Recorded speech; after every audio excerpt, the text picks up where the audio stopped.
Jeeps have always been known for their unmatched, out-of-the-box off-road capability. From traversing through or over boulders or wrestling in mud or the simple camping trip outside of the city, which I like to refer to as the wife kicked me out again. They are definitely tough. And let's face it, they look great. Everywhere you go, they turn heads. So it's an object of desire is what I'm trying to get at. Now, unfortunately, they're not exactly the most practical things out there, because for the same price, you can actually get yourself a full-size SUV that is also a 4x4, and at the same time have 7 seats with a boatload of cargo space. So Jeep basically said, let's slap on a bed on this bad boy and call it the Maximus Decimus Meridius. Are you not entertained? Now, there are articles and videos all over the internet showing just exactly how rough and tough this Rubicon can be. And yes, we will definitely drive it a little bit off-road. I'm not an expert on that, so we'll probably utilize only about 5% of its capabilities. The question that we want to answer is that how is it as an everyday drive? And does it answer the literal shortcomings of the Wrangler on practicality? Huh? Where'd it go?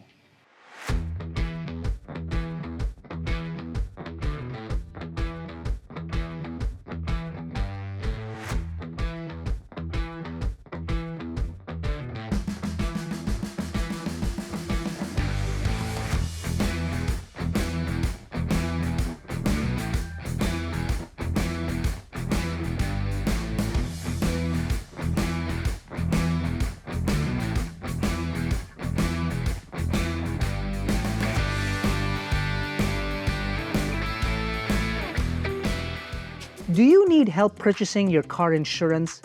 Head on over to AutoDeal.com.ph/car-insurance. Here, you can compare prices and customize your insurance coverage from many of the Philippines' top providers. When you've selected the insurance that's best for you, simply fill out the application and complete the transaction with ease through Visa, MasterCard, GCash, GrabPay, or PayPal, and receive your policy within the next business day. Get the best deal on insurance with AutoDeal. Undeniably Jeep, even from the time of the Willys, is the 7-slot grille and the round headlamps found on the front clip. And then it kind of tapers down, sort of like to hunker down on what it really needs and wants to get to. But then what the Rubicon does is that it expands on everything. Like, for example, the front bumper comes way up front.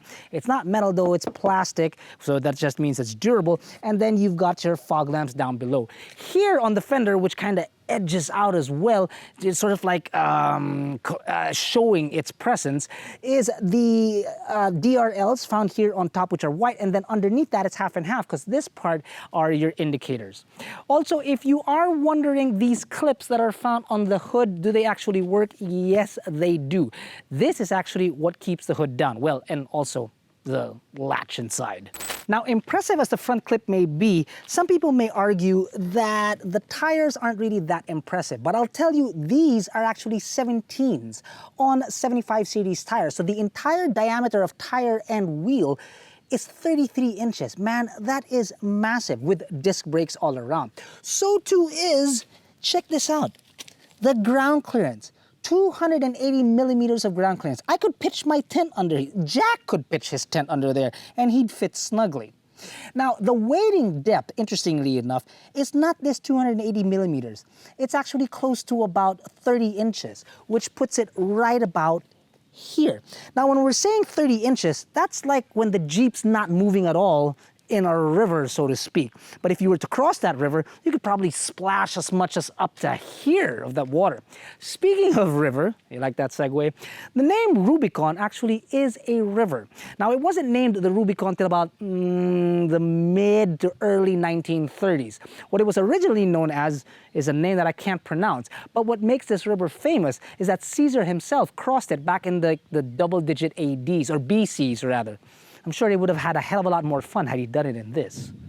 Underneath, you've got 2-inch diameter aluminum-bodied Fox shocks, front and rear solid axles for improved articulation. Then you've got disconnecting front sway bar, which allows you 30% in front articulation. You've got rock rails, off-road plus mode, skid plates all over to protect key components. And get this, front and rear tow hooks used for what Jeep says, helping less capable trucks get out of trouble. Yeah, what a jab. At the back, you are looking at a payload capacity of 771 kilograms. So it's not exactly a workhorse in that sense. It's more of a workhorse as an off-roader. But if you are looking for a pickup truck with better payload capacity, then do check out our pickup truck comparos on AutoDeal and on our YouTube channel as well, because there we mentioned just exactly what the payload capacity is and of course the size of the beds. Speaking of which, the size of this bed when closed is about 5 feet. Finally, something shorter than me. But Jeep argues that it can carry any motorcycle. Almost all motorcycles fit in this bed. Now, with the gate open, yeah, I'm sure, because almost all pickups can carry motorcycles. But with the gate closed, I'm thinking that this could definitely fit my Vespa that I've done a review on, but Gino's 700cc Yamaha Tenere that he took on the race to Mabini against me, I'm not sure if it's gonna fit back here with the tail closed. Maybe needs to remain open. I'll tell you one thing for sure is that it'll definitely stay in place because this bed liner, this sprayed on bed liner is very coarse and it adds a lot, I mean a lot of traction. Like you could file your nails on this kind of thing. Ooh, that's a nice touch. So anyway, that does it for the rear. I would also like to mention that the third brake light is found here on the door and not on the body itself. Also, I'd like to mention, well, I have a lot to mention, that although the entire bed is made of steel, this is made of aluminum, which makes it quite easy actually to open and close. Closing it is not an issue. When it comes down, it's like a screen door with a suspension or a shock on it, so it softly opens like that. And lastly, promise that's the last, this is the reverse camera. Now, I didn't want to mention this until I actually got inside the vehicle, but I do want to mention it now because this is one of the clearest cameras I have ever seen on a car. It is absolutely great. I can't wait to show you what it's like inside. Some cool features you can find in the back are cubbies that are found underneath the passenger chairs. This entire area is actually pretty large and it can become very secure because, well, that doesn't seem very secure, but you take your key, your normal key for the car, and you can lock it using the keyhole here. Then you won't be able to open this at all. So to keep your secure items secure, I guess. Another feature that I like about the rear is that there is also a rear window. I like that very much. I wish all trucks had that because when you do decide to open your front windows and you open the rear, it adds to the flow of the wind. It doesn't like create such a vacuum inside where it's very, very deafening.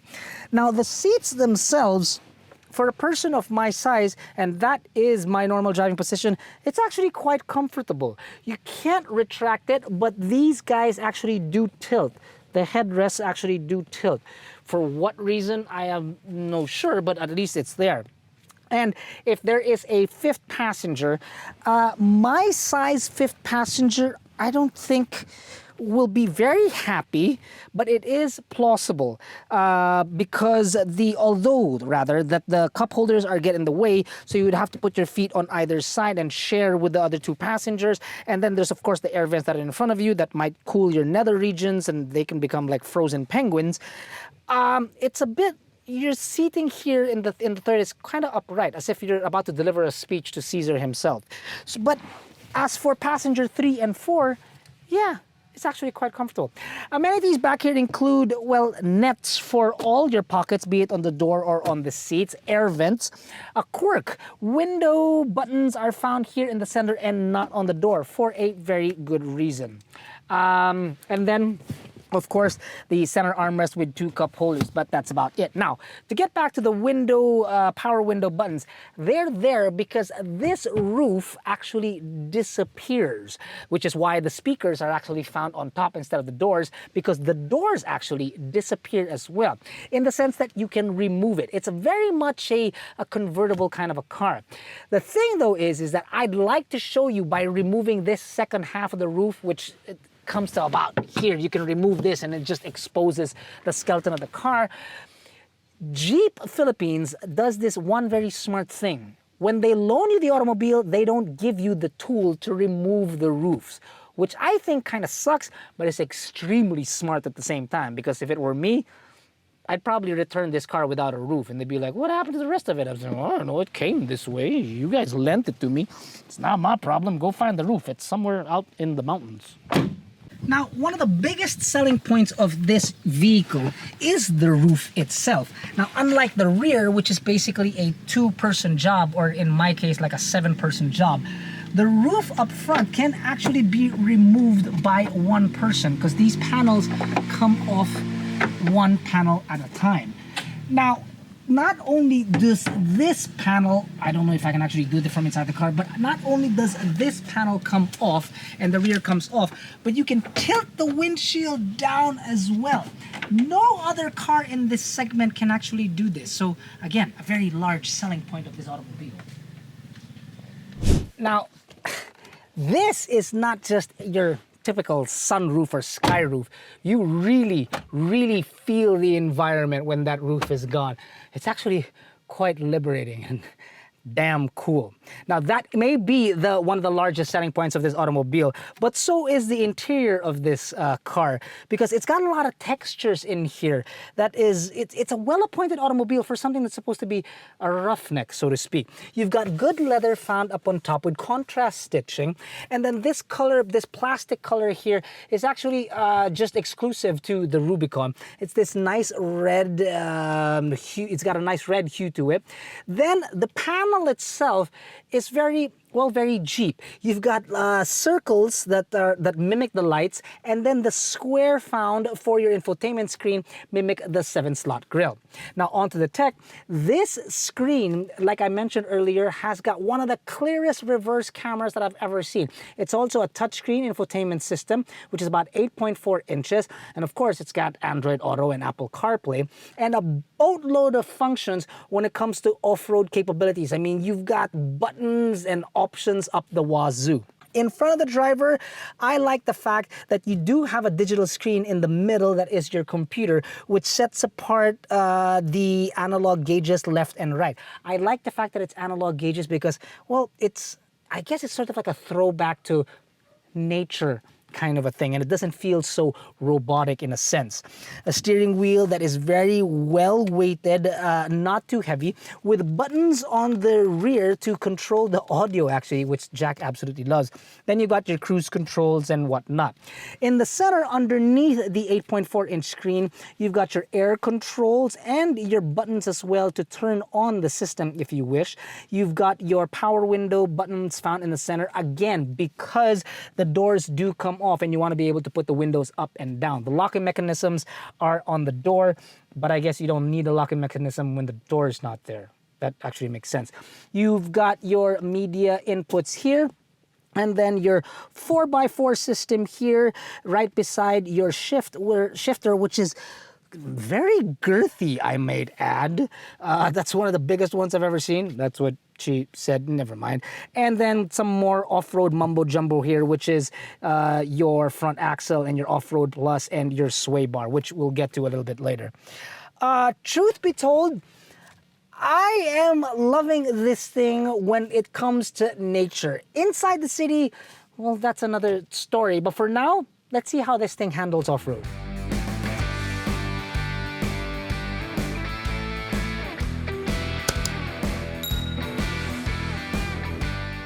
Engaging the 4-wheel drive system is manual, no buttons here. Different modes for different situations. You've got 2 high for normal road use, 4 high auto for variable conditions like inclement weather and changing surfaces really, and then 4 high part-time for use on loose gravel or sand. And then you have 4 low for optimum torque for getting through rougher terrain. This isn't the first pickup truck that we've shot in this particular path, this off the beaten path kind of a thing. And I gotta say that the Jeep Rubicon, this Gladiator, just feels, well, much more stable than the other pickup trucks out there. Like it was really built for this type of terrain.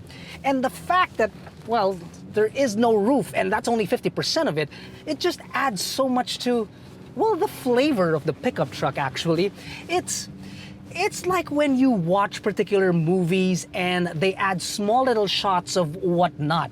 It just adds to the production value as a whole of that particular movie, which is what makes it great.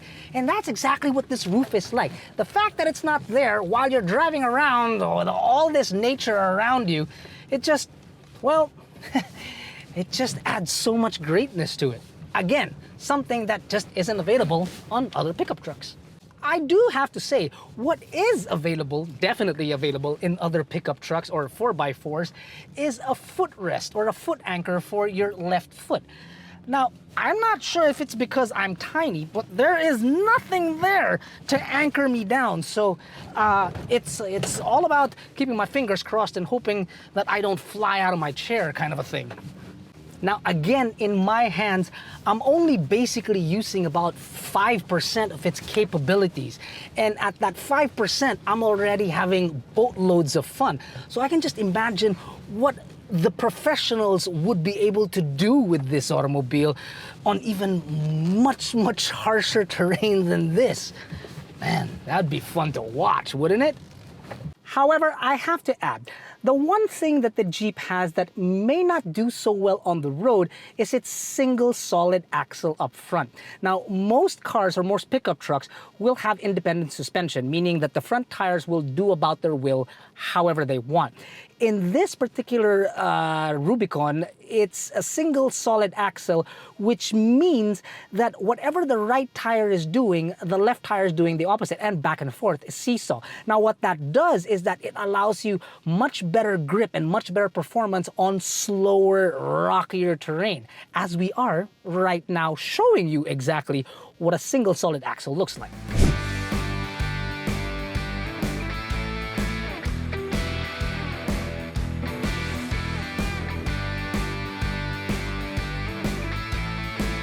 On the road, and when I mean the road, I mean the normal highway that we're on, there are, well, a couple of drawbacks.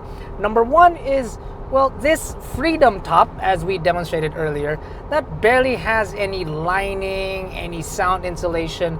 So road noise and wind noise is definitely going to come in. I don't know if my microphone is actually picking it up, but yeah, there's a lot of wind noise and road noise that's coming in.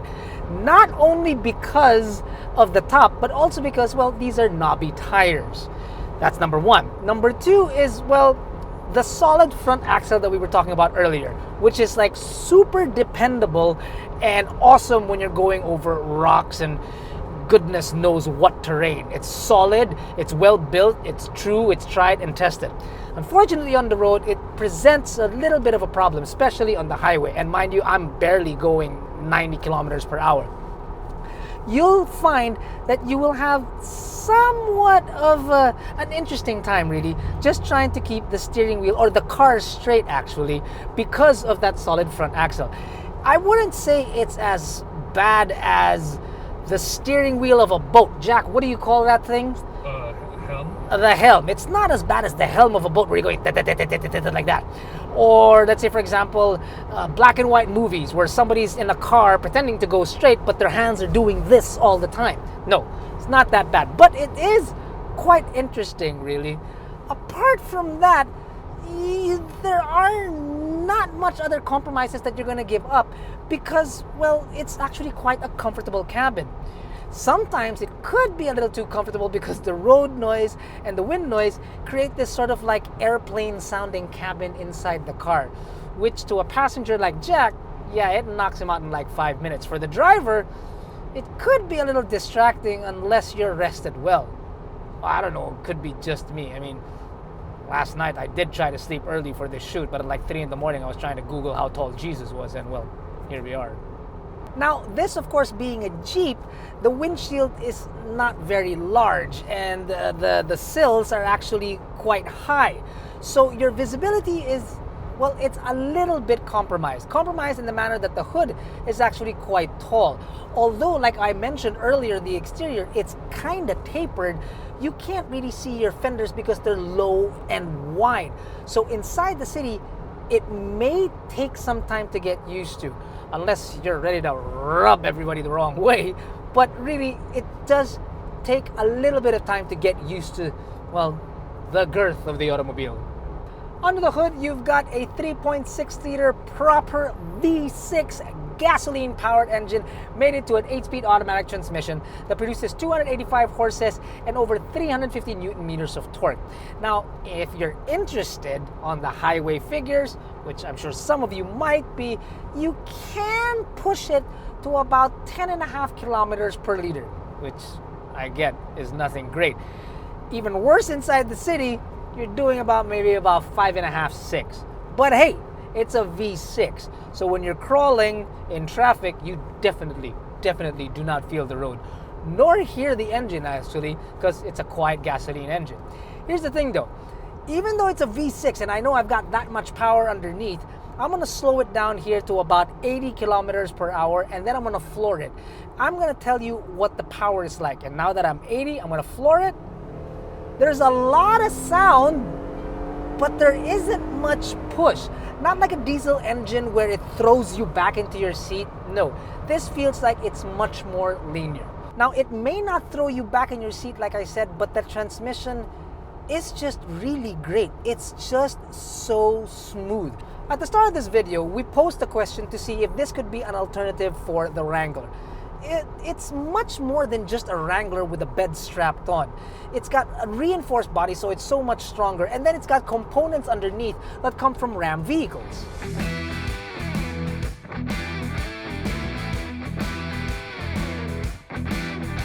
And honestly, inside the metro, within the proximity that we drive from one another, the sheer size of it, yes, understandable, can be daunting. But the good thing is that this massive beast is so high up that it gives you a clear view of where you need to go and perhaps even navigate your way inside this Goliath. Now, in terms of practicality, you really can't beat the versatility of a bed. You can load much larger items, let's say a motorcycle, or even a cabinet, a washing machine, a bar, kegs of beer, very important. And then if you have smaller items, you can get, well, aftermarket parts or from the dealer itself. You can get canvas bed covers to make sure that everything is secure. And then if you want even more practicality and versatility to it, you can add a railing system that's basically a rack. A rack, not the country, but a rack to tie down things. So really, there's so much that you can do with the bed. So to demonstrate if it's going to be easy to park this car inside structures inside the city, we've come to the second basement of a parking structure to do just that. And look at exactly how clear the reverse camera is. That's how clear it is. I mean, that is awesome. All cameras should hold themselves to this. That's how clear all cameras really should be. And I haven't been paying attention to the parking of this automobile as much as I should because I've been speaking to the camera, and yet I am not having any issues whatsoever. The sensors are going off. I'm well within the lines of my parking, so parking it basically in your favorite malls or whatnot around the metro shouldn't be an issue. And then one last thing, I also noticed this just now. I'm gonna dim that light. Can you see into the dash right there? Check it out, man! There's a Jeep! I found another Jeep! I'll get to explaining that why. If you were to take all the compromises that you'd have to go through to own this automobile and serve it to anyone that would purchase this automobile, I feel as if that they're actually warranted, and it's A-okay in my book, simply because, well, first and foremost, this is a Rubicon. The name alone connotes that it is a very rough and tough truck. It's purpose-built and it's absolutely great at that. It's 100 over 100 for that. Everything else, well, that's just secondary.